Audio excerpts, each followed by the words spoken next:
Hi friends, എല്ലാവർക്കും നമ്മുടെ YouTube ചാനലിലേക്ക് സ്വാഗതം. ഇന്ന് നമ്മൾ സംസാരിക്കാൻ പോകുന്നത് ഗുരുവായൂർ അമ്പലനടയിൽ എന്ന സിനിമയെ പറ്റിയാണ്. ഇന്നലെ വൈകുന്നേരമാണ് ഞാൻ സിനിമ കണ്ടത്.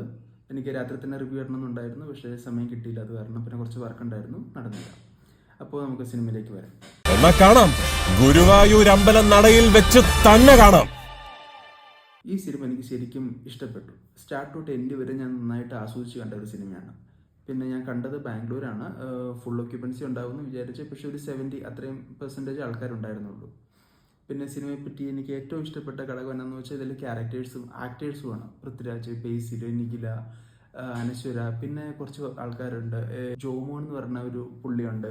പിന്നെ യോഗി ബാബു, സിജു, സണ്ണി, ഇവരൊക്കെ ഉണ്ട്. പിന്നെ ആളുടെ അനിയനായിട്ട്, ബേസിലിൻ്റെ അനിയനായിട്ട് ഒരു പുള്ളി അഭിനയിച്ചിട്ടുണ്ട്. ആളും യൂട്യൂബറാണ്, ആളുടെ പേരിനെ കിട്ടുന്നില്ല. പുള്ളി അടിപൊളിയാണ്. എല്ലാവരും ഈ സിനിമയിൽ അഭിനയിച്ച എല്ലാവരും. പിന്നെ ജഗദീഷുണ്ട്, പിന്നെ രേഖയുണ്ട്, പിന്നെ ബൈജു, ഇവരൊക്കെയാണ് സിനിമയിൽ മെയിനായിട്ട് വരുന്ന ആക്ടേഴ്സ്. എല്ലാവർക്കും ഉള്ള ഭാഗങ്ങൾ എല്ലാവരും കിഡിലുമായിട്ട് തന്നെ ചെയ്തിട്ടുണ്ട്. പിന്നെ ഇതൊരു കോമഡി പടം തന്നെയാണ് സ്റ്റാർട്ട് തൊട്ട് എൻഡ് വരെ.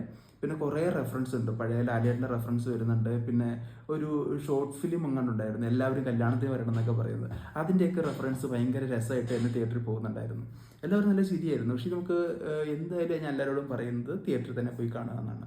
ഇത് നമ്മൾ ഫോണിലോ OTTയിലോ കണ്ടു കഴിഞ്ഞാൽ നമുക്ക് ഇത്ര ഒരു ഫീൽ കിട്ടില്ല. നമ്മളിപ്പോൾ തിയേറ്ററിൽ പോയി കണ്ട് ചിരിക്കുന്ന ആ കോമഡി, കാരണം ഒരു ചെറിയ കോമഡി ആണെങ്കിൽ പോലും ഒരാൾ ചിരിക്കുമ്പോൾ നമ്മളെല്ലാവരും കൂടെ ഇരുന്ന് ചിരിക്കുക, അതൊരു ഓട്ടോമാറ്റിക്കായിട്ട് നടക്കുന്ന ഒരു പ്രോസസ്സാണ്. പക്ഷെ നമ്മൾ ഫോണിൽ ഒറ്റയ്ക്കിട്ട് കാണുമ്പോഴത്തേക്കും നമുക്കത് നടക്കില്ല. നമുക്ക് ചിലപ്പോൾ ഇത് കണ്ടു കഴിഞ്ഞാൽ ഇത് OTT വരുമ്പോഴത്തേക്കും എല്ലാവരും പറയാൻ പോകുന്ന കാര്യം ഇത് ഓവർ റേറ്റഡ് പടമാണ്, ഇതിലെന്തോ ഉള്ളത് എന്നൊക്കെ പറയാതിരിക്കാം.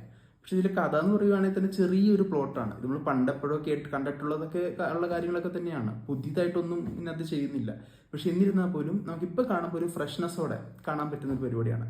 പിന്നെ പൃഥ്വിരാജ് എന്ന് പറയുമ്പോഴത്തേക്ക് അറിയാമല്ലോ, നമുക്കൊരു മാസ് ഹീറോ ആണ് പുള്ളി ഇത്രയും ഒരു നാച്ചുറലായിട്ട് ഭയങ്കര രസമായിട്ട് ചെയ്യുന്നത് കാണുമ്പോൾ തന്നെ എല്ലാവരും ഈ ആക്ടേഴ്സിൻ്റെ അഭിനയം നമുക്കിനി കാണുമ്പോൾ തന്നെ നമുക്കൊരു ഭയങ്കര സന്തോഷത്തോടെ എല്ലാവരും കണ്ട് ചിരിച്ച് മുഖത്തോടെയാണ് ആദ്യം തൊട്ട് അവസാനം വരെ നമ്മൾ ഇരുന്ന് കാണുക.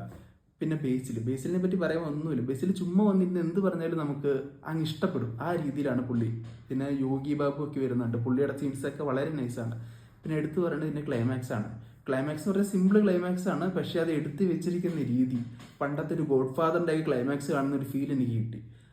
അങ്ങനെ നല്ലൊരു സിനിമ തന്നെ. ഡയറക്റ്റ് ചെയ്തിരിക്കുന്ന വിപിൻ ദാസ്, അങ്ങനെ ഒരു പുള്ളിയാണ്.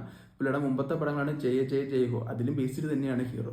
പിന്നെ അതിനു മുമ്പ് പുള്ളി മുദ്ദുഗവ് എന്ന് പറഞ്ഞ പടത്തിലും പുള്ളിയാണ് ഡയറക്റ്റ് ചെയ്തിരിക്കുന്നതാണ് ഞാൻ നെറ്റ് നോക്കിയപ്പോൾ കണ്ടത്. ഒരു നല്ലൊരു ഡയറക്ടർ തന്നെയാണ്. ചെറിയ കാര്യങ്ങൾ വെച്ച് കോമഡീസൊക്കെ കൈകാര്യം ചെയ്യാൻ പുള്ളിക്ക് നന്നായിട്ട് പറ്റുന്നുണ്ട്. അത്രയൊക്കെ ഉള്ളൂ. പിന്നെ